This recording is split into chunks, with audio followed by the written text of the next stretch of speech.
Esta tarde tenemos el placer de asistir, para la gente que es interesada en la historia, y en este caso una historia muy concreta, a una conferencia que tiene una calidad excepcional para nosotros. Y porque en esta casa siempre digo que esta casa que mira hacia el Mediterráneo con una mirada amable, ya que hacemos diplomacia pública, y ve el 1% de agua del planeta, siempre me gusta decirlo, porque ese 1% de agua del planeta contiene la historia más antigua del mundo, por la que ha pasado todo antes de que descubriéramos otros océanos y otros continentes importantes con su historia, pero que yo creo que no condensan lo que condensa esta pequeña cuenca marina.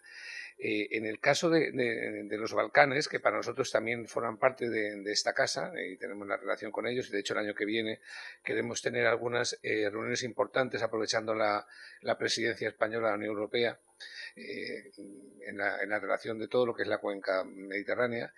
El tema de hoy es un ferrocarril que nos va a presentar Alfonso Cano, que presenta una combinación el mismo muy singular, porque se puede ser ferroviario y se puede ser historiador, pero ser historiador de historia contemporánea y moderna y ser ferroviario le aporta un plus muy especial, porque las cosas se cuentan de otra manera, ¿no?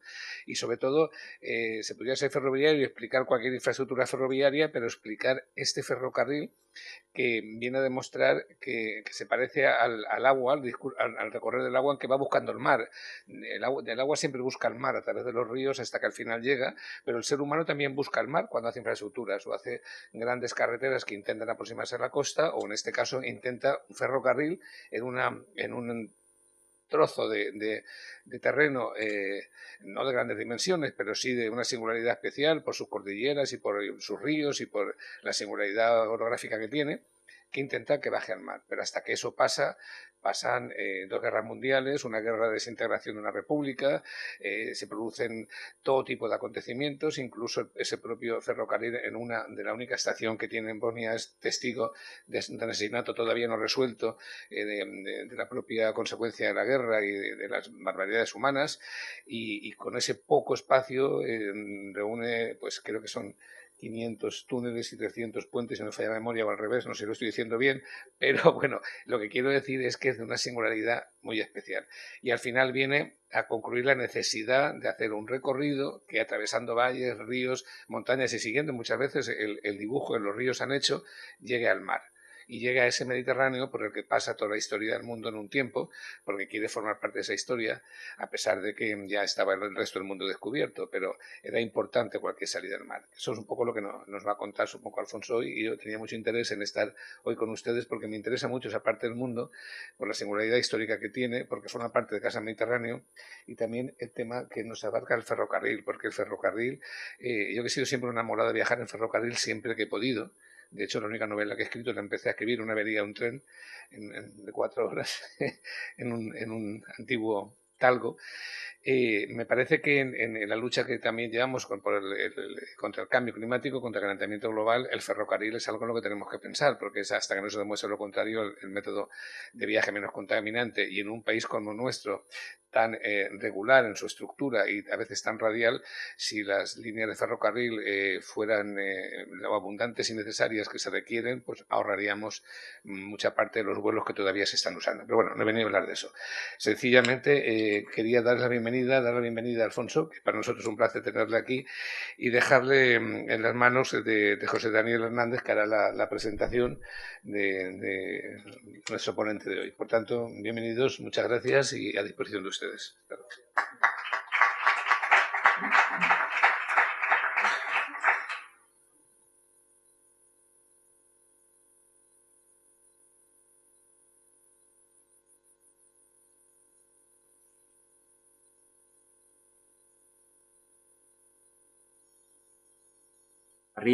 Buenas tardes y bienvenidos todos. En primer lugar, en nombre de la asociación, quiero manifestar nuestro agradecimiento a la Casa Mediterráneo por invitar de nuevo a Alfonso para impartir otra conferencia, un año justo después de la que el 12 de noviembre del 2021 tuvo como tema el ferrocarril del Canfranc.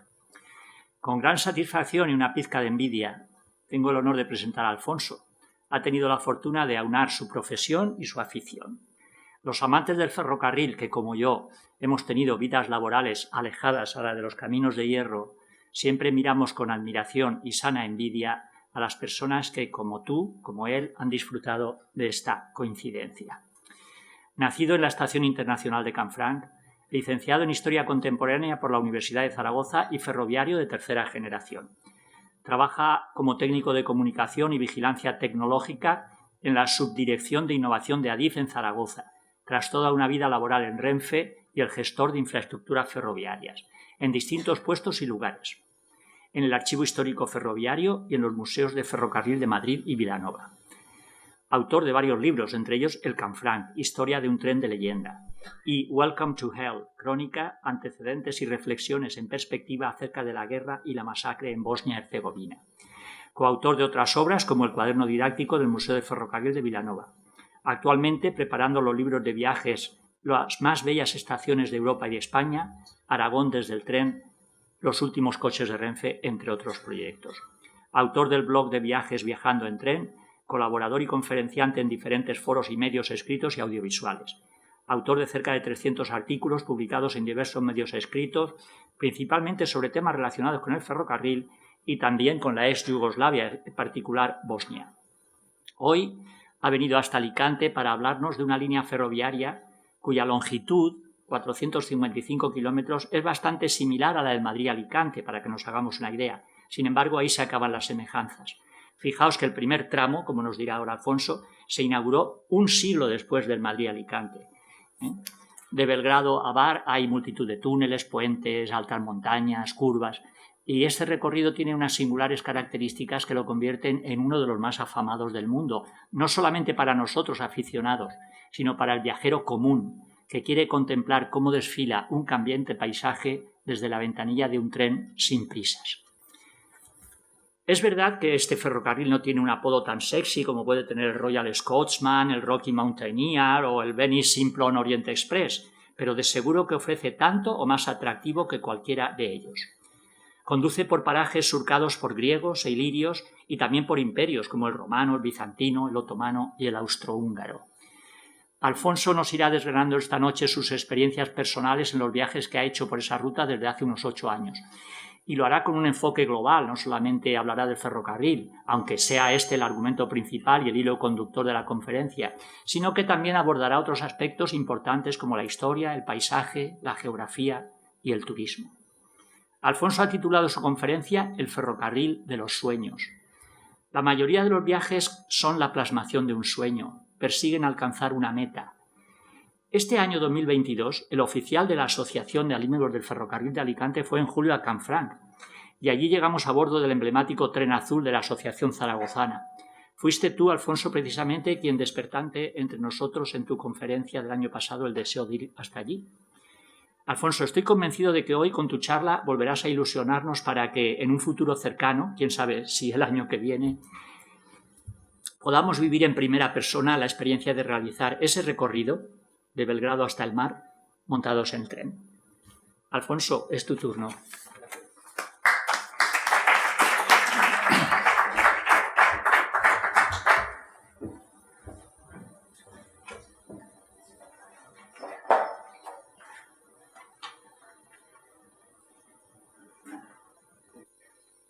Buenas noches y muchas gracias.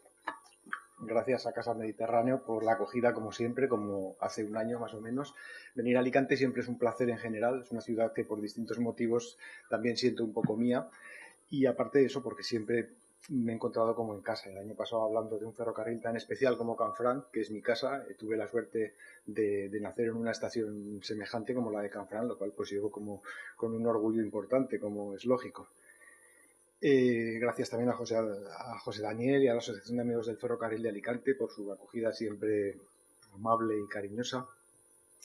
Y efectivamente, el año pasado os convencí, quizá algún oyente más haya visitado Canfranc desde entonces, y desde luego, lo admito sin cortapisas, mi objetivo es una incitación viajera, y por qué no Belgrado a Bar también. Es un viaje que se puede hacer, no es una cosa imposible, se puede llegar con cierta facilidad y es una experiencia muy recomendable en un entorno generalmente poco conocido, poco reconocido también para la historia que atesora, para los tesoros artísticos, patrimoniales, culturales, turísticos, toda esta zona que vamos a analizar desde una perspectiva ferroviaria en parte.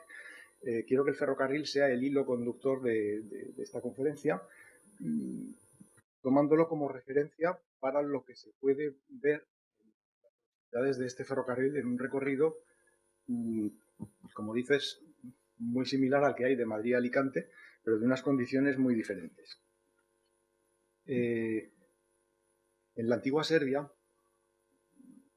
en el siglo XIX ya, y después en el reino de los serbios, croatas y eslovenos, en el primer cuarto del siglo XX, después en la República Socialista Yugoslava, y ahora también el anhelo de la capital serbia, Belgrado, la ciudad blanca, y en general de Serbia o de la antigua Yugoslavia, el anhelo de llegar al mar por la ruta más corta, es decir, por Bar, por el actual Montenegro, ha sido una constante. En el siglo XIX se demoró por razones técnicas y económicas obvias, como veremos luego, pero también por las rivalidades en esa parte de Europa que han marcado su historia. Como sabéis, ahí pues, tenía su presencia el Imperio Austrohúngaro, el Imperio Otomano, la propia Serbia. Entonces, digamos que cada parte tendía hacia lo suyo, hacia buscar un enlace favorable para su imperio o su población, en detrimento muchas veces de los otros. Eso implicó una primera demora de este ferrocarril que, como ha dicho José Daniel muy bien, no se inauguró hasta 1976, nada menos, lo cual hizo que fuera un ferrocarril siempre deseado, siempre anhelado, y por eso este apelativo tan bonito, que no me lo he inventado yo, que es el ferrocarril de los sueños, porque era el sueño de varias naciones, el poder llegar al mar Mediterráneo. Ahora, lo que fue un sueño colectivo y un proyecto de prestigio, sobre todo de la antigua Yugoslavia, se ha convertido, paradojas de la historia, en un ferrocarril internacional que une dos países que fueron hermanos, incluso primero el reino de los serbios, croatas y eslovenos, después Yugoslavia socialista y después una república yugoslava de Serbia y Montenegro hasta 2006, cuando Montenegro se independizó. Ahora ya, como digo, por lo que son las cosas, ya no existe Yugoslavia y es un ferrocarril internacional que atiende principalmente a dos países, Serbia y Montenegro, pero también tiene también se ha nombrado antes, una pequeña parte, 8,1 kilómetros exactamente, en que entra en territorio de Bosnia. Lo veremos después. Simplemente, y el ferrocarril sigue siendo un medio de gran utilidad que sirve para transportar personas y viajeros, pero que además es un testigo mudo de una historia apasionante de historia y geografía en esta parte de Europa.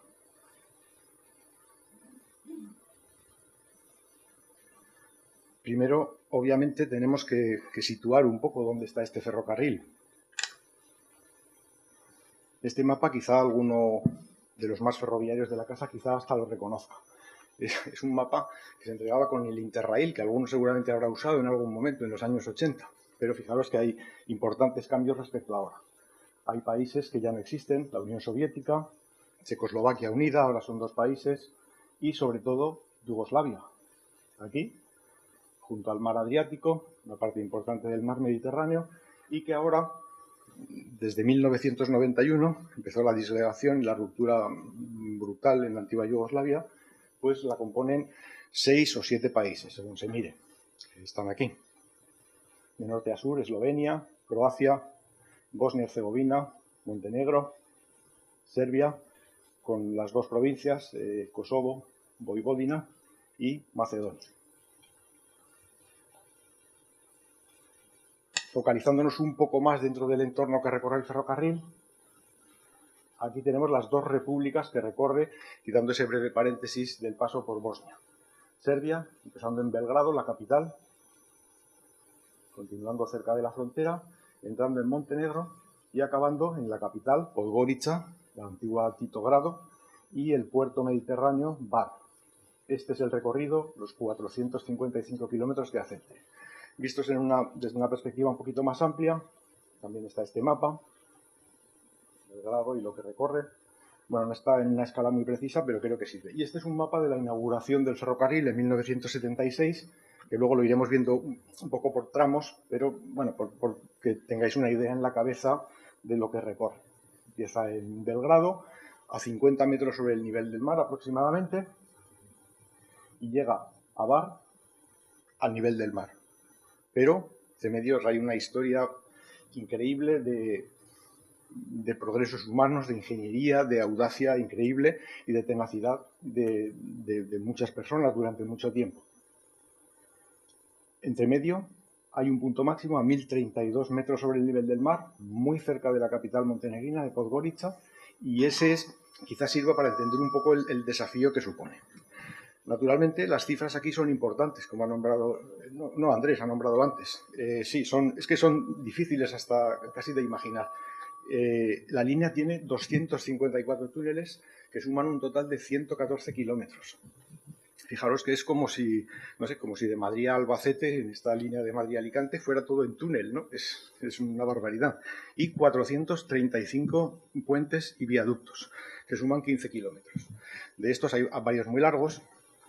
Sí, el más largo es el túnel de Sošina, al que me referiré después, en Montenegro, 6.171 metros, Zlatibor 2 metros menos, y después hay un buen número del túnel, varias decenas, que suman entre 2.000 y 6.000 metros, que son muchos metros para un tipo de ferrocarril así.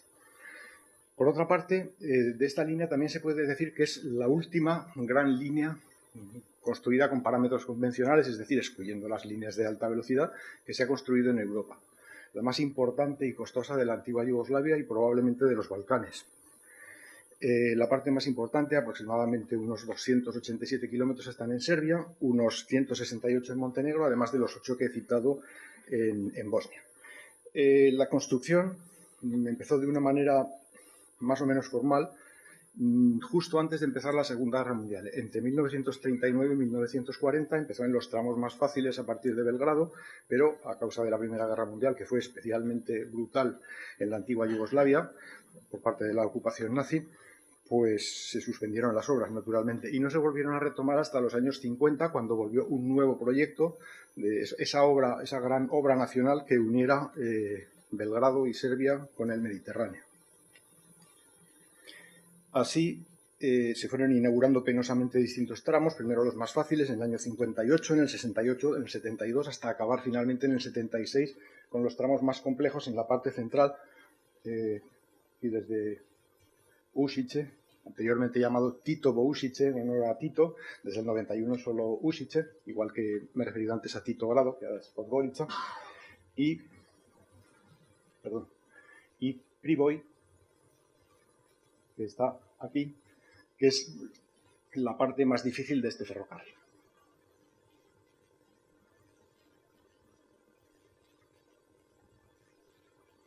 Bien, pues empezamos con el hilo conductor del ferrocarril al que ya me he referido, en este viaje de norte a sur. La primera parada obvia es la capital serbia, la ciudad blanca, como es conocida allí en los Balcanes, Belgrado. Belgrado es una ciudad poco conocida, una capital poco conocida, pero una de las más importantes de los Balcanes, y una ciudad además con monumentos y historias muy interesantes. Por supuesto, esto no pretendo hacer una guía turística de los sitios por los que va a atravesar el ferrocarril, pero sirvan solo unas pinceladas. Primero la geográfica, ¿veis? Belgrado al norte, y después viene una parte pues relativamente bastante suave, que se va encrespando progresivamente. Primero, en esta primera etapa, que llega hasta estas ciudades, Valjevo, que es la capital de un distrito, sería el equivalente a nuestras regiones o comunidades autónomas, la capital de Kolubara. Kolubara es un río, el río principal de esta región, y el valle que forma, en el que se inscribe el ferrocarril, para afrontar la primera dificultad orográfica, que son los montes de Valjevo. No demasiados altos, nada es demasiado alto comparado con nuestras montañas, con el Pirineo. No se superan poco más de 2.000 metros en todo el recorrido, pero eso no quita que sea extraordinariamente abrupto y difícil. Belgrado, como digo, tiene muchas cosas de interés. Baste esta muestra. A mí la parte que más me gustan mucho los grandes ríos, los ríos que significan la cultura de los países, y en el caso de Belgrado tiene uno pues importantísimo, el mayor de Europa Occidental, que es el Danubio. Y en el Danubio desagua otro río también muy importante, que es el Sava, que es un río también de civilización, que une a buena parte de los países de la antigua Yugoslavia, desde la frontera de Austria con Eslovenia, Croacia y Serbia, para desembocar en el Danubio. Bueno, pues aquí se puede contemplar desde esta fortaleza que se llama Kalemegdan, la desembocadura del Sava en el Danubio, con este monumento, el Povednik, o el Víctor, que representa, pues bueno, es una alusión a la victoria serbia en las guerras balcánicas y en la Primera Guerra Mundial contra el Imperio Austrohúngaro.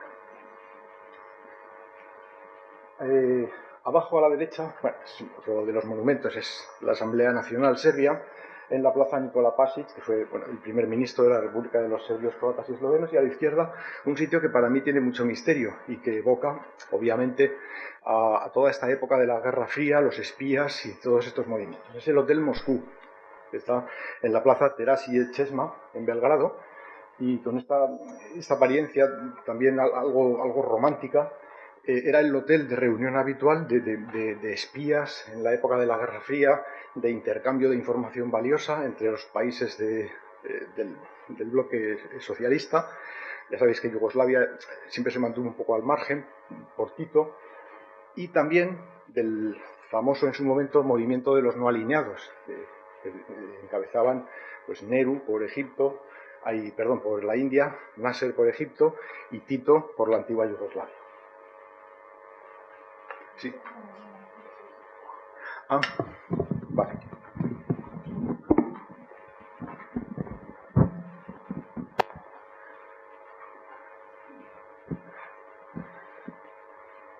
Esta parte a la que me he referido, de Belgrado a Valjevo, también tiene una representación histórica muy interesante a la que voy a aludir brevemente. Primero la geografía es la que se ve en esta imagen. Montes, ondulaciones no demasiado elevadas, pero que anuncian un poco lo que vendrá. Una zona muy boscosa, naturaleza en estado pues parcialmente salvaje en algunas partes, y un paisaje pues muy llamativo para la vista y para el turismo. Pero también esta zona encierra mucha historia. En la Gran Guerra, la Primera Guerra Mundial, se produjo una batalla de la que apenas se sabe nada, que fue la batalla de Kolubara, recuerdo al valle que me refería antes de Kolubara, del río Kolubara. Allí participaron nada menos que 700.000 soldados. En la Primera Guerra Mundial normalmente recordamos todas las batallas del frente francés o belga, ¿no? El Somme, Verdun, Ypres, etc. Pero también hubo otras terribles en el frente de Centro Europa y en el este, y esta fue una de ellas. Esta batalla enfrentó a los imperios centrales, sobre todo Austro-Hungría contra Serbia, por la que el imperio austrohúngaro pretendía tomar Belgrado. Finalmente los serbios la rechazaron y fue una victoria militar para ellos. La historia y la guerra no acabaron en esta parte de los Balcanes.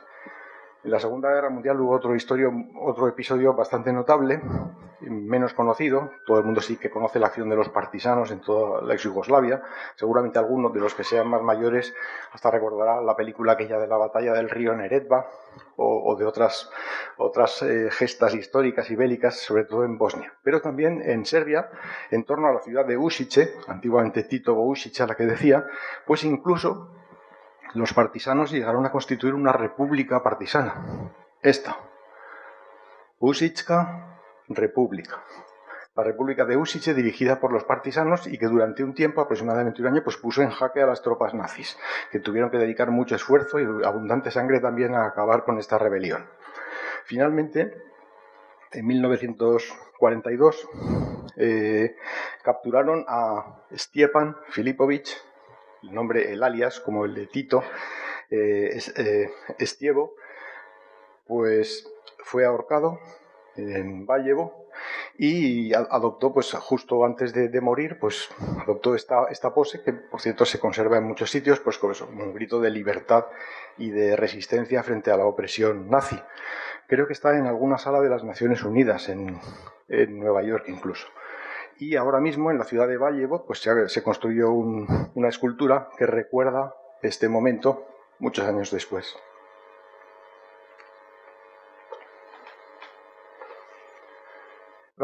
Pasamos a la siguiente etapa, ya donde el ferrocarril ya empieza a tomar ese carácter mayor de ferrocarril de montaña. Voy a referirme a zonas que están muy próximas al ferrocarril y que tienen que ver con ese carácter, pero que en un viaje turístico pues también merecería la pena. Aquí veis esta parte, esto es lo que recorre el ferrocarril, Požega, Ušice, Zlatibor, nombres que iremos viendo, y esto es el mapa de esta zona.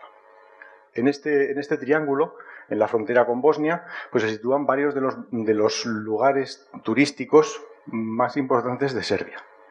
Entre ellos está el Parque Nacional Tara, junto al Monte Tara, que por cierto, para aclararse un poco, hay muchas taras, porque está el Parque Nacional Tara, está el monte Tara y después en Montenerva hay también un río Tara, que cuesta un poquito orientarse, pero al final pues uno lo va consiguiendo. Esta es la frontera marcada por el río Drina. A un lado está Bosnia y al otro está Serbia.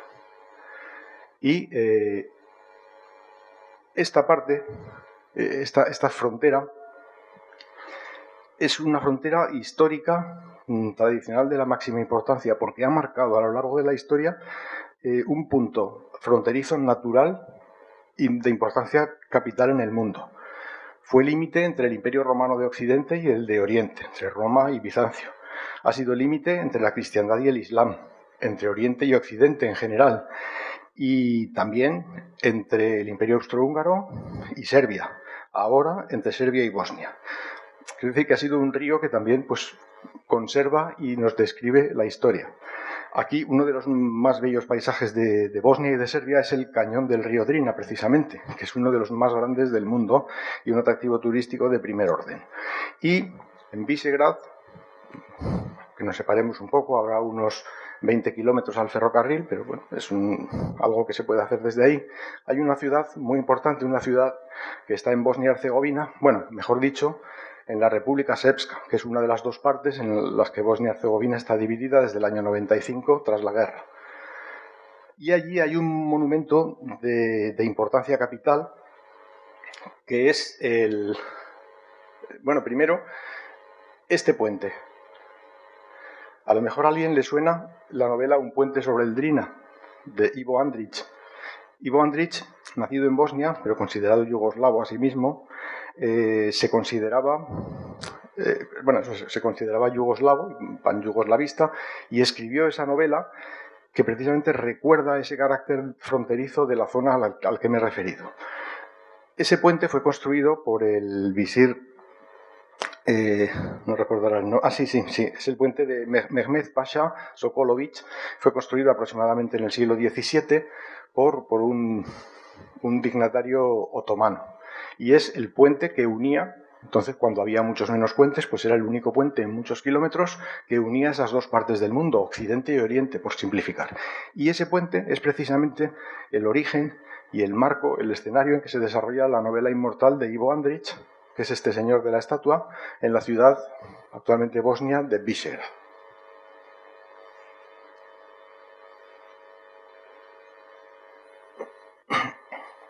El siguiente tramo de Usice. Usice es la capital del distrito de Zlatibor. Viene marcado también por lugares de extraordinaria belleza. El Parque Nacional de Tara, el lago artificial de Šaovice, y este es un paisaje una foto que tomé yo personalmente desde el tren, y es el tipo de paisaje que se puede contemplar.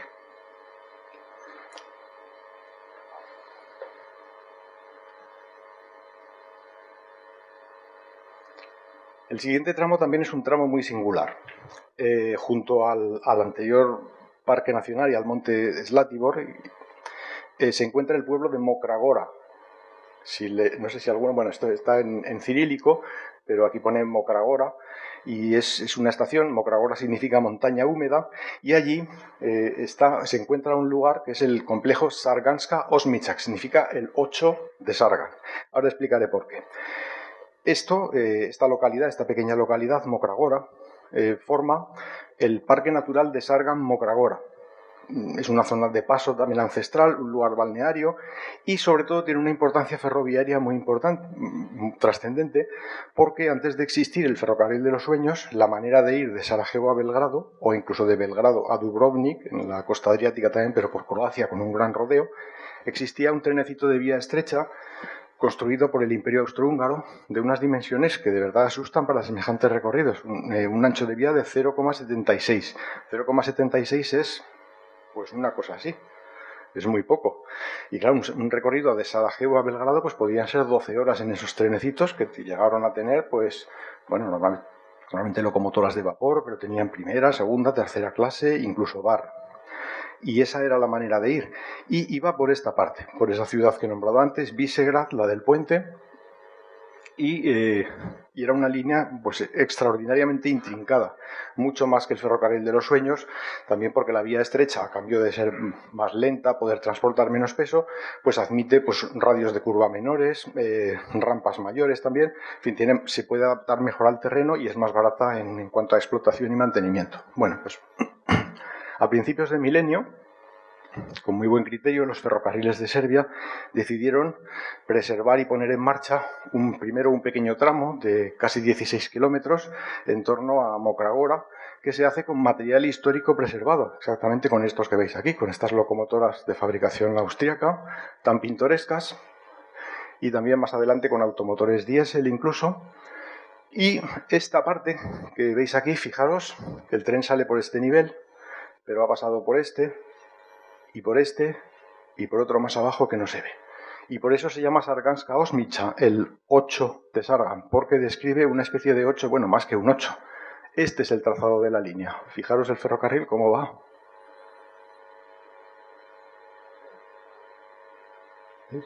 En un nivel, por ejemplo aquí, se pueden ver hasta 4 niveles de vía diferentes, en diferentes planos. Es un ferrocarril espectacular, no he tenido la suerte de recorrerlo, espero poder hacerlo pronto, pero muy recomendable, un recorrido turístico que francamente creo que tiene que ser inolvidable.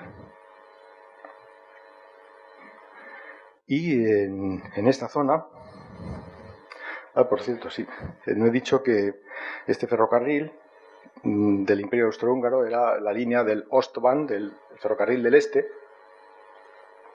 del Imperio Austrohúngaro, que todavía es muy recordado en la antigua Yugoslavia.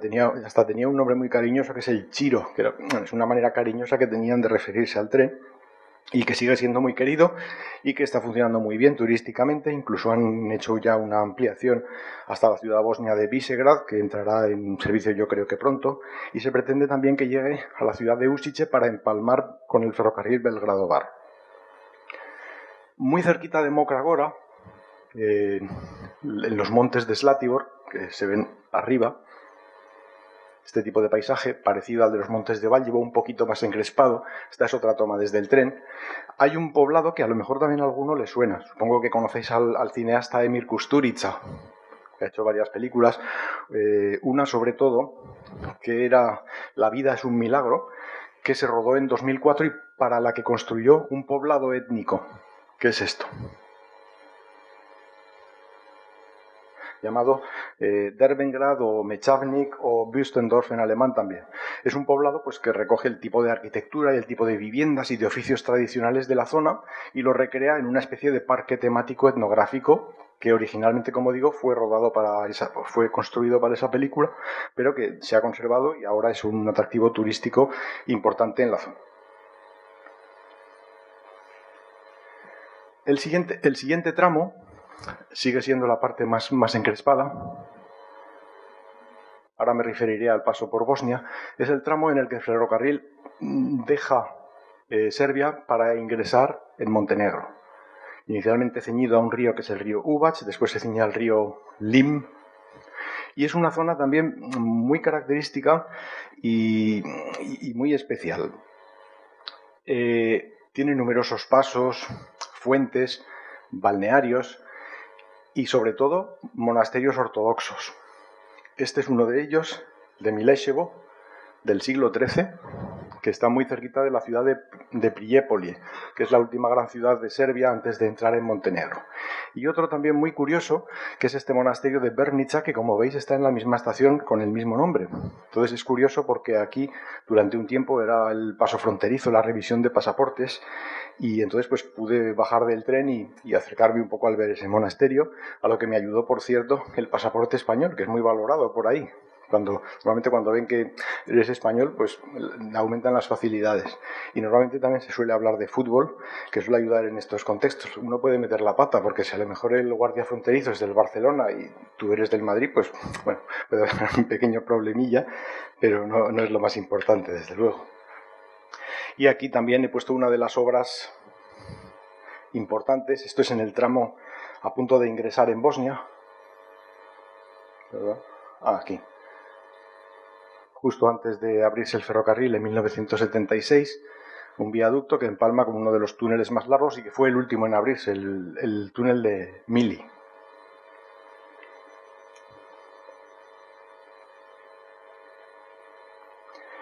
Y, como he dicho ya un par de veces, en esta parte el ferrocarril atraviesa en 8 kilómetros territorio de Bosnia. Y es un territorio bastante curioso, el paisaje es muy similar al que atraviesa en Serbia, por supuesto. Pero hay algunas obras muy singulares, como este viaducto sobre el río Uvac, este es el río Lim, una panorámica general del valle. Sí, yo he olvidado antes al referirme a los monasterios que esta zona fronteriza entre Serbia y Montenegro, que comparten los dos países, se llama el Sandžak. Y es una zona también muy curiosa, porque siendo Serbia un país bastante homogéneo en cuanto a cultura y a religión, la ortodoxa, aquí hay una más que importante minoría musulmana de lengua serbia, que se conserva, y entonces es bastante sorprendente. En Serbia no es un paisaje habitual pues ver minaretes y mezquitas, y allí se ven, y además con una convivencia que realmente no se vio afectada durante la guerra, como sí sucedió desgraciadamente en Bosnia. Aquí hubo un pues muy las estaciones donde no hay personal, esta estación que se llama Stelpci. Como veis, aquí han pintado pues una bandera serbia porque es territorio bosnio. También hay un cartel que pone Dobrodošli u Bosna y Herzegovina, bienvenidos a Bosnia. También está tachado porque, bueno, Serbia pues considera que es su territorio, y de hecho en esa parte de Bosnia pues es parte de la República Srpska. Y en 1993 hubo un suceso trágico que todavía no ha sido completamente resuelto, y es que fue que el tren rápido de Belgrado a Bar, por cierto, el tren 671, fue detenido en esta estación, y unidades paramilitares y de policía serbia secuestraron, mejor dicho, a 21 personas, 19 bosnios y 2 croatas, y los condujeron hasta Visegrad, donde fueron torturados y asesinados sin que hayan aparecido apenas unos pocos de esos cuerpos.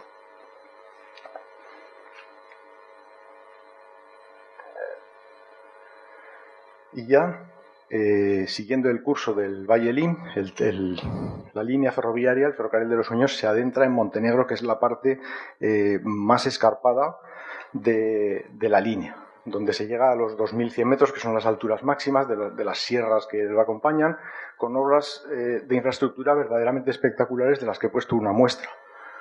Por ejemplo, fijaros aquí qué viaducto y túnel en la ladera de la montaña.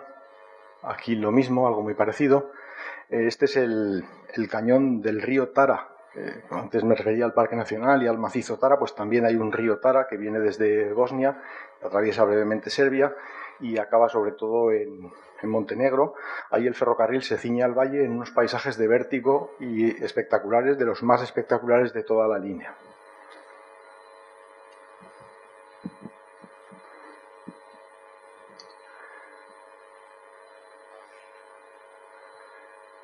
Después de ceñirse al río Tara, el ferrocarril lo abandona y se ciñe a otro río, que es el río Moracha, que lo acompañará prácticamente hasta el final del recorrido. Es un río que desagua en el lago Skadarsko, que veremos después, que es un lago compartido entre Montenegro y Albania, y también con paisajes extraordinarios.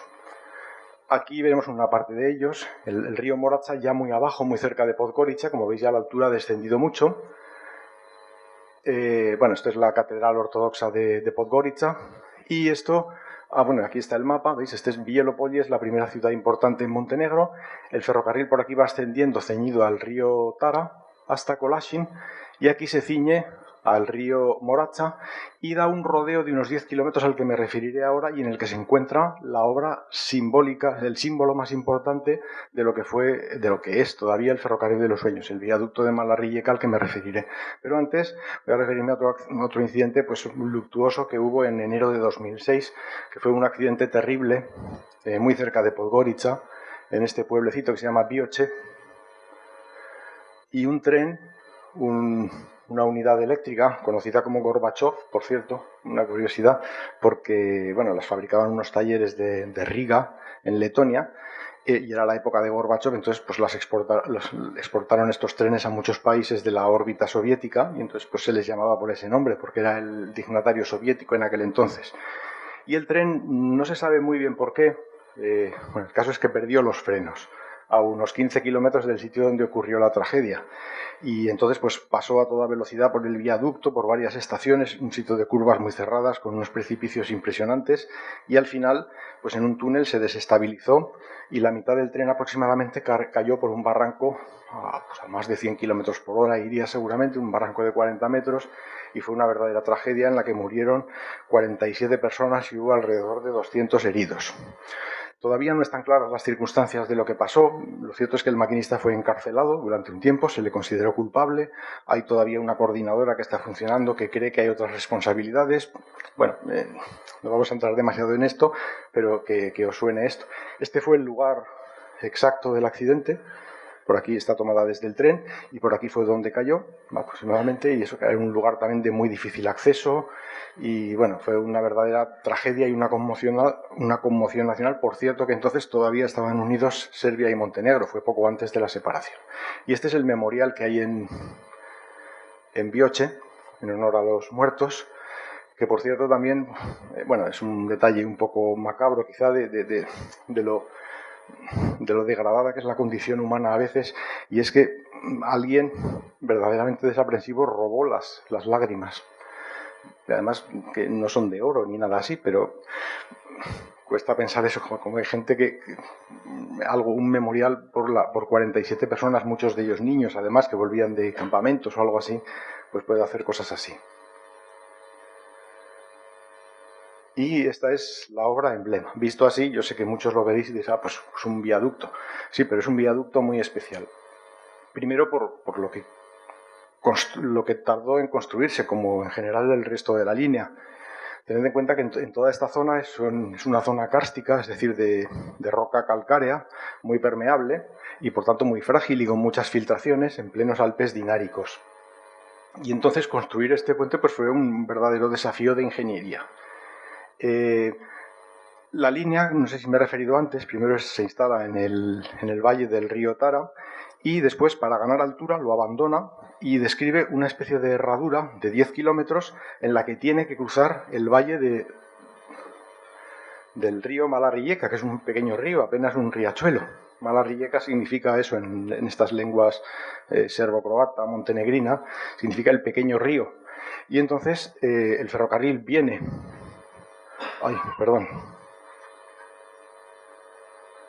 El ferrocarril viene, en esta foto de abajo, está tomada desde el ferrocarril, viene por esta vertiente y acaba por esa vertiente. ¿Lo veis? Entonces, esta curva que describe por aquí la tiene que superar superando el valle por medio de una gran obra, que es este viaducto. El viaducto tiene 499 metros de largo, pero su característica principal es que tiene 199 de alto, desde arriba hasta el lecho del río. Eso así a lo mejor no os dice nada, pero sí os tengo que decir que ahora mismo es el viaducto más alto de Europa y hasta 2001 lo fue del mundo. Hasta que entonces se construyeron varios y se han construido más en China, esta locura de la alta velocidad china, y también algunos en la India. Pero en su momento, como digo, pues fue una obra impresionante. Por ejemplo, hay unas cifras que son reveladoras. En 1969 terminó el ensamblaje de todas las piezas metálicas y el acarreo de las vigas de hormigón. Pensad también que durante la construcción de este viaducto y de toda la línea en general, era una zona en su mayor parte completamente inaccesible. Entonces hubo que construir carreteras y poblados para trabajadores, ingenieros, exclusivamente para la construcción del ferrocarril, y en muchos aspectos también utilizar técnicas de alpinismo para construirlo. Entonces esta es, pues digamos, la obra cumbre. Aquí hay varias imágenes de cuando se construyó, vista desde abajo, que por cierto la base de estas pilas abajo es como una pista de tenis, así se ve muy pequeño, pero es mucho más grande. En 1969 empezó, como digo, el ensamblaje y a finales de 1972 quedó dispuesto para la circulación, que aún se demoraría por la construcción de otras obras todavía más difíciles. Es un viaducto que además se fotografía muy bien, primero porque el tren, como la infraestructura, como ya he dicho, está muy degradada, pues se circula a 60 kilómetros por hora. Y si el tren lleva ventanillas, pues es una delicia poder bajar la ventanilla y asomarse y hacer fotos a placer.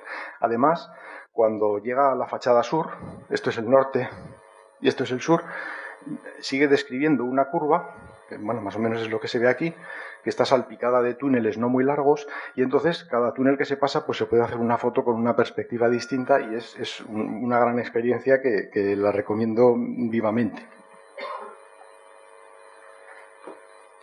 Algunas imágenes más.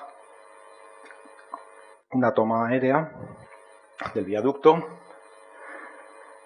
otra del año de la inauguración, un perfil, la altura que os decía, y esta es una persona muy especial que me ha ayudado muchísimo para este trabajo. Es un compañero y colega de los ferrocarriles serbios que se llama Josip Veber, autor de varias obras muy importantes respecto a este ferrocarril, que conoce como nadie en el mundo y que tengo la suerte de conocer, y algunas de cuyas fotos pues son de él. Y ya, como digo, el ferrocarril, poco antes del viaducto de Malarrijeka, ha llegado a la altura máxima, a 1032, apenas a 40 kilómetros de Podgorica, la capital de Montenegro, y desde Podgorica a Bar, en el mar Mediterráneo, solo 50 kilómetros. Y en esos 50 kilómetros todavía hay dos lugares muy especiales en el ferrocarril.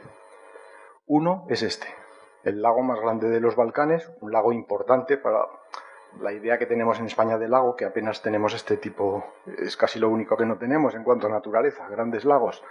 Es un lago muy particular, que tiene una belleza un tanto misteriosa. Fijaros aquí qué paisaje más curioso. Montañas en el lago. A mí me parece como de otro planeta, me resulta muy peculiar cruzarlo. Es un lago antiguamente, en épocas geológicas, anteriores al humano, por supuesto, era una bahía del mar Adriático, pero con el tiempo pues se fue retirando y se convirtió en un lago, que por cierto ahora también es muy variable en sus medidas. Puede llegar desde los 390 kilómetros cuadrados hasta los 520, según pues la época del año, las lluvias, etc. Aquí desagua el río Moracha, al que me he referido ya antes, y también tiene la peculiaridad de que el lago está compartido en una parte, casi aproximadamente mitad y mitad, entre Albania y Montenegro. Es el lago Skadarsko. Skadarsko-Jezero significa el lago Skadar, en albanés es Skoder, en honor a la primera ciudad albanesa, pasado Montenegro, que es Skoder. Y allí también se construyó en 1986 una línea que enlaza Podgorica con esta ciudad de Skoder, pero solo para mercancías. Esperemos que en algún momento, ahora que Albania ya desde hace tiempo es un país más abierto y occidentalizado, pues pueda llevar viajeros también. Y el segundo obstáculo, además del lago Skadarsko, es el túnel más largo de toda la línea. El túnel de Sosina, de 6.171 metros, que supera una cordillera importante, la última estribación de los Alpes Dináricos, ya muy cerca de la costa, pero para la que hizo falta la construcción también de este gran túnel antes de llegar. Este es el paso del lago, ¿veis? La vía del tren y la carretera, hasta llegar a la estación de Bar. Esta es la estación, y esto es el paisaje tan típico de esa zona de los Balcanes. No en vano, Montenegro se llama Montenegro porque lo que se ve, lo que los marineros venecianos veían, eran montañas negras. Černa Gora, Montenegro significa eso, Montenegro, Černa Gora. Y es el tipo de paisaje que se ve desde el mar. Y esto es Bar, el final de la línea, el final del ferrocarril de los sueños, y el lugar en el que desemboca este ferrocarril tan deseado y que tardó tanto tiempo en construirse. ¿Y cómo se viaja y cómo se ha viajado? Pues muy curioso. Algunas fotos que me parecen curiosas. Esta es la antigua estación de Belgrado, que lleva 4 años, creo que es desafectada, una pena. Las cosas que pasan. Era una estación muy céntrica, muy bonita, monumental, pero que pues ahí se va a construir un gran centro comercial, parking, cosas así, y se ha llevado a una estación, pues la típica, una de las muchas estaciones impersonales y feas que hay por Europa, ¿no? Llena de cemento, medio subterránea. Es la estación de Belgrado Centar, que desde luego no invita al viaje como invitaba la vieja terminal de la Ciudad Blanca. Esto es una placa, ¿veis? El Tito Grad Express de Belgrado a Bar, cuando eran tiempos mejores para el ferrocarril y a los trenes les costaba mucho menos llegar. El folleto inaugural de la línea, describiendo un poco los paisajes y con este tipo de belleza y de arreglos capilares más típicos de los años 70. Y aquí Tito, pasando revista a las tropas en la estación de Bar. El viaje de Tito también es curioso reseñarlo porque fue un viaje de 2 días, y no porque costara 2 días el viaje, sino porque la abundancia de personas que salían al paso en todas las localidades era tal que, claro, se sentía obligado a hacer paradas más prolongadas. Y llegó un punto, además, al llegar a Prijepolje, en la frontera ya de Serbia con Montenegro, había una lluvia torrencial y el tren llevaba mucho retraso precisamente por esos recibimientos. Y Tito o sus consejeros o quien fuera pues tuvieron el buen criterio de quedarse a dormir en Prijepolje porque la gente llevaba horas aguantando la lluvia allí y el frío a que llegara.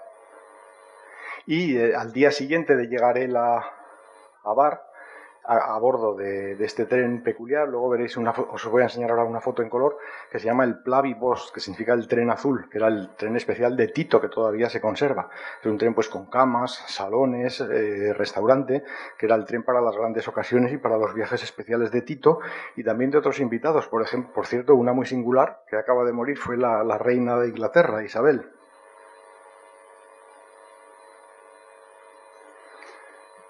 Y siguiendo con el viaje de ayer a hoy, aquí tenemos el viaducto sobre Lubac, pues tristemente hay que decir que las cosas han empeorado muchísimo.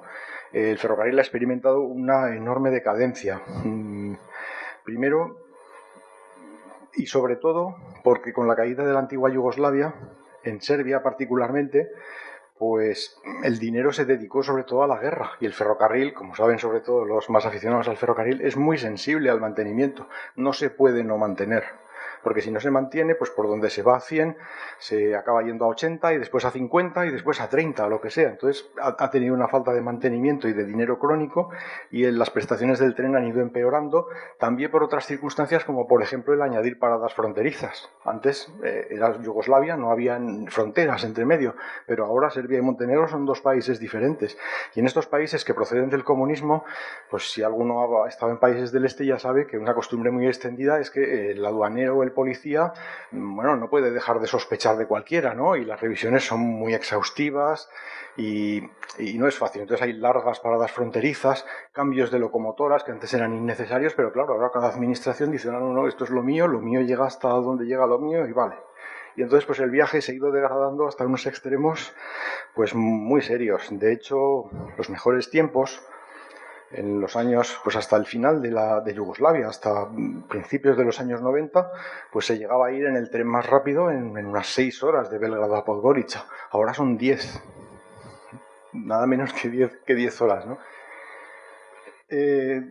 La ventaja que tiene eso es que para los que vamos a disfrutar del paisaje y de la cultura, pues se puede ver muy bien, ¿no? Porque casi se pueden ver crecer las hojas a esa velocidad. O sea, hay muchas limitaciones, muchos problemas, ha habido muchas dificultades. En la línea ha pasado de todo, por ejemplo, en el año 2014, la primera vez que yo iba a visitarlo tuve que suspender el viaje porque hubo unas inundaciones terroríficas en Kolubara y estuvo suspendida la circulación durante varios meses. También en los años 70, nada más abrirse, hubo un terremoto en la zona costera que obligó también a interrumpir la circulación porque desestabilizó algunos túneles, ha habido grandes nevadas, en fin, bueno, tampoco, al que decida ir, tampoco quiero desanimarle, se va bien, despacio, pero se va bien y se puede ir, y es una delicia de viaje. Ahora mismo, de hecho, bueno, y antes decía que, pues fijaros, llegó a haber unos destinos increíbles, ¿no?, de ferrocarril. Es verdad que antes había servicios ferroviarios más largos, sobre todo con coches cama, pero es que desde Bar, pensad también que la costa adriática es un importante lugar turístico, está muy cerca de Kotor, que a lo mejor alguien lo ha visitado con los cruceros, ¿no?, un sitio precioso, las bahías de Kotor, los únicos fiordos meridionales que hay en Europa, muy parecidos a algunos de los noruegos. Había destinos que ahora suenan increíbles, por ejemplo, Kiev, Moscú, Praga, Bratislava, Budapest, Berlín, Hamburgo, incluso Malmö en Suecia. O sea, fijaos, un servicio directo de Kiev o de Moscú a Bar, nada menos. O sea, gente rusa o ucraniana o alemana que iba de vacaciones a la costa adriática usando el ferrocarril de los sueños. Desgraciadamente esos tiempos ya pasaron. Además de esos trenes internacionales, también había pues hasta 6 o 7 servicios diarios de Belgrado a Bar. Actualmente apenas hay 2. uno por la mañana, uno de día, por la mañana sería mucho decir, porque como he dicho son 10 horas, que se llama el Tara, y otro nocturno, con camas y literas y asientos, que se llama el Lovchen, que es un parque nacional en Montenegro. Y se utilizan vehículos, bueno, que no están mal, son bastante cómodos. Uno se aprovisiona bien de comida, de bebida, y si uno no fuma puede tener algún problemilla, porque ahí, bueno, lo de la prohibición de fumar todavía no lo llevan muy bien, ¿no? Y entonces es frecuente que allí la gente fume y haga lo que le dé la gana, pero bueno, son otras costumbres que irán cambiando. Normalmente se usan trenes montenegrinos, estos que llevan los colores amarillo y rojo, que son los colores de la bandera de Montenegro. Aquí esto es un coche cama, este es un coche litera, y este es uno de los integrantes del que he nombrado, el tren azul de Tito, que es un coche cama que a veces se usa en las composiciones regulares, sobre todo cuando en verano hay mucha afluencia de viajeros. Y este es el tren en los años 80, y este es el tren ahora. Está tomada en la estación de Lajkovac, en la parte norte del recorrido, no demasiado lejos de Belgrado, y una composición típica, ¿no? Pues de varios coches, de primera, segunda, que, bueno, que no están mal. Y pues eso, mientras se viaja despacio, pues uno puede pensar en la decadencia y en lo que fue este emblema yugoslavo, en el que, bueno, tampoco es que haya muerto, todavía sigue siendo una vía muy importante, no solo para viajeros, sino también para las mercancías. En cuanto a mercancías, ha tenido una historia muy curiosa. Primero porque en sus momentos máximos pues ha llegado a transportar, pues creo que son 12 millones de toneladas al año, que, o sea, es una cifra considerable. Y ha habido también cosas muy interesantes que, bueno, no tenemos ahora mucho tiempo para hablar de eso, pero que son curiosas. Por ejemplo, en la época de Brezhnev, en la Unión Soviética, se determinó que la entrada por Bar, por el Adriático, pues fuera una salida estratégica para el abastecimiento de la flota del Mediterráneo del Ejército Rojo. Entonces tuvo una época de auge de transporte. Ha tenido también todo tipo de transporte, pues desde productos siderúrgicos a químicos y sobre todo de coches, porque en una ciudad que se llama Kragujevac, que está en el centro de Serbia más o menos, es donde se produce, los que les gusten los coches, que no es mi caso, pues a alguno les sonará. Primero en los años 80-90 se transportaba el coche Yugo, no sé si a alguno le suena. Bueno, era el típico utilitario de tipo comunista un poquito más avanzado, como los Dacia antiguos de rumanos o el Trabant de la DDR, alguno de estos. Y después ya, pero incluso a destinos como Estados Unidos, ¿eh?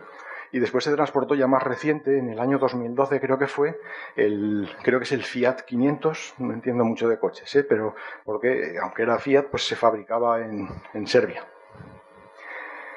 Y bueno, nada, pues este recorrido un poco rápido, una mención que quiero, bueno, simplemente que la veáis, pues eso, pues agradecimientos para poder hacer este trabajo y poder entender todo lo que atraviesa, pues claro, he tenido que consultar muchas fuentes y muchas personas, y por lo menos que conste aquí el agradecimiento, sobre todo a esta persona que he citado antes, Josip Veber, amigo y colega de los ferrocarriles serbios y autor de varias obras, y con una de las suyas, pues con esta toma aérea del río Mala Rijeka y el viaducto que lo franquea a la mayor altura del mundo. Y nada más, espero que haya sido de vuestro agrado. Muchas gracias. Y si hay algún comentario o pregunta, pues con gusto lo respondo. Gracias.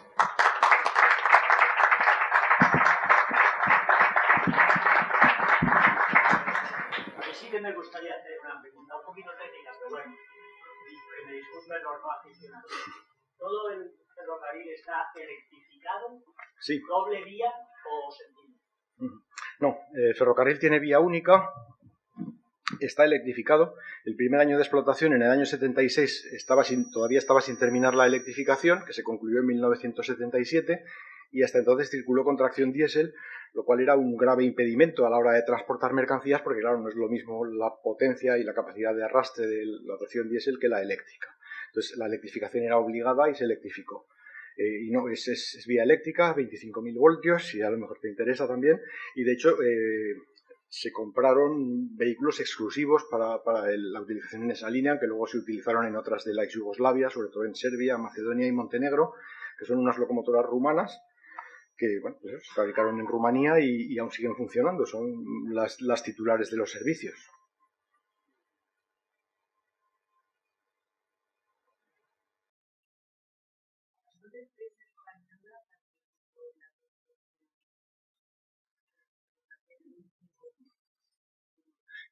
Que yo sepa, no.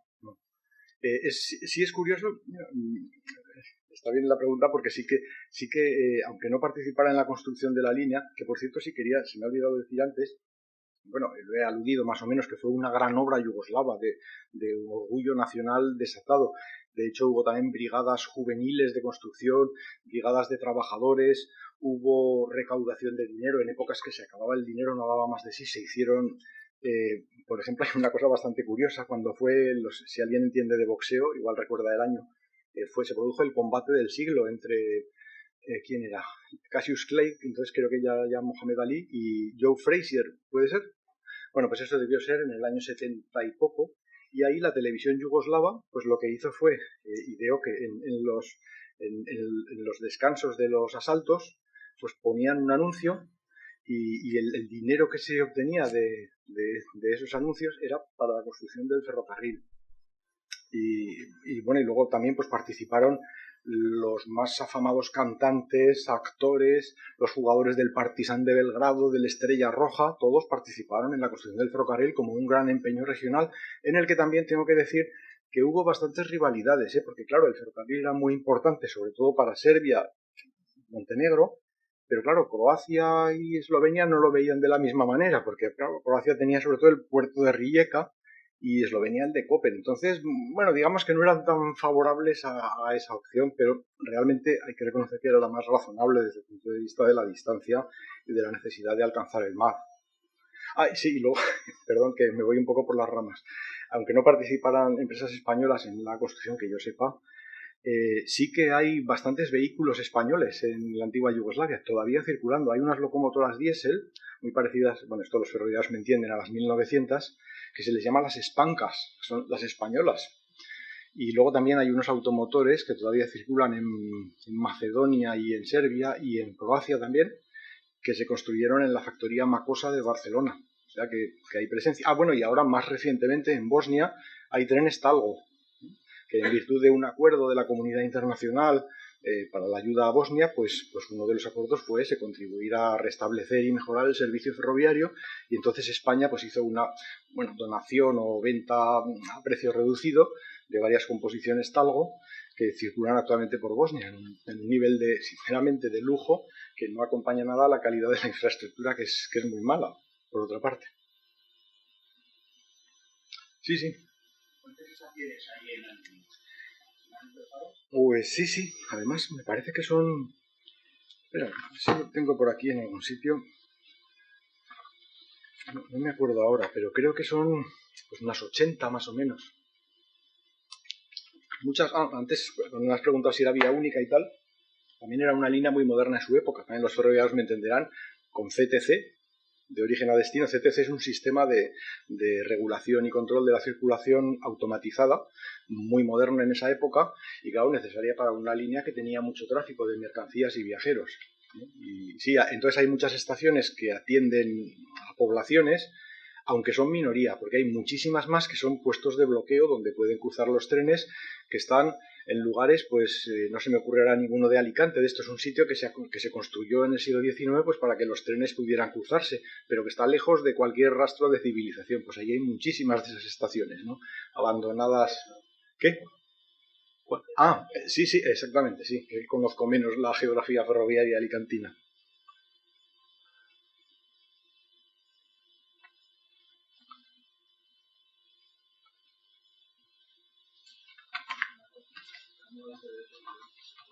Sí. No. Menos mal, porque ya solo le faltaba otra parada fronteriza en Bosnia. Una al entrar y otra al salir, porque no hay que privarse de nada. No hay.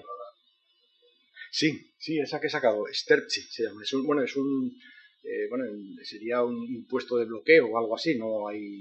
Yo creo que ahora no para ni siquiera ningún tren, porque tampoco creo que pasen ahora mismo. O sea, pasan los rápidos por donde debe rodar, pero por ahí no paran.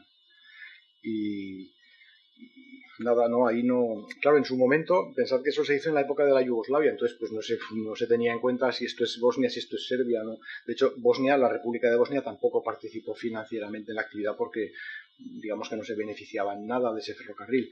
Y luego ya con la época de la ruptura, pues podría haber sido a lo mejor que Bosnia sí dijera, oye, sí, pues a mí me pagáis no sé qué, derechos por transitar, podría ser, pero también da la casualidad, bueno, no es la casualidad, es la geografía y la historia, que esa parte Antes he anticipado un poco por encima, es que nos metemos en otro tema.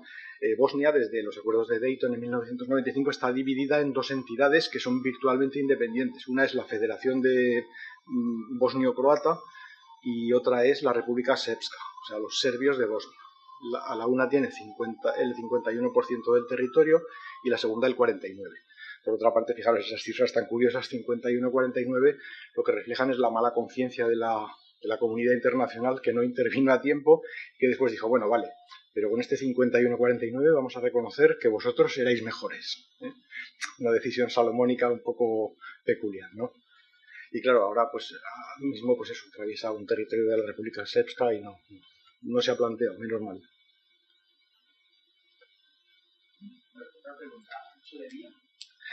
Ancho internacional, sí, el estándar, 1.435, sí. Bueno, el ancho, para los que no sois del mundo ferroviario, bueno, hay varios anchos en el mundo, ¿no? Pero, digamos, grosso modo, pues está el mayoritario en casi toda Europa, que es ese de 1.435, que se le llama estándar, por eso, y también en otras partes del mundo. Y luego está el ibérico, que es el nuestro, y el de Portugal, que es más ancho, de 1.668, excepto las líneas de alta velocidad, Alicante, todas las demás, que están construidas en ese de 1.435, que es el ancho pues normalizado europeo. No sé si has dicho, esa línea está conectada con otras líneas. Sí, tiene pequeños afluentes. Uno, en la parte esta que me he referido antes, bueno, en la parte más o menos central de la línea, allí afluye la línea que viene de ese sitio que he nombrado de la factoría de Yugo, de Kragujevac, que viene desde Serbia Central y se incorpora en Požega, Usice, no sé si os acordáis de lo de la República Partisana, ahí se une con la línea de Bar. Y luego tiene dos más. Otra a la que me he referido desde 1986, solo para mercancías, que enlaza con Albania, y otra que en Montenegro enlaza con la segunda ciudad del país, que es Nikšić, y es un pequeño ramal de unos 50 kilómetros más o menos. Y por cierto, aprovecho un dato curioso, un comentario sin más, que la red montenegrina, con todo lo bonita que es y lo espectacular y lo recomendable que es la más pequeña de Europa, sin contar, por supuesto, los micropaíses, tipo, pues eso, yo qué sé, bueno, Andorra no tiene tren, pero yo qué sé, pues Mónaco, Liechtenstein, todos estos países es la más pequeña, tiene creo que son 235 kilómetros nada más, pero de verdad muy aprovechables todos ellos.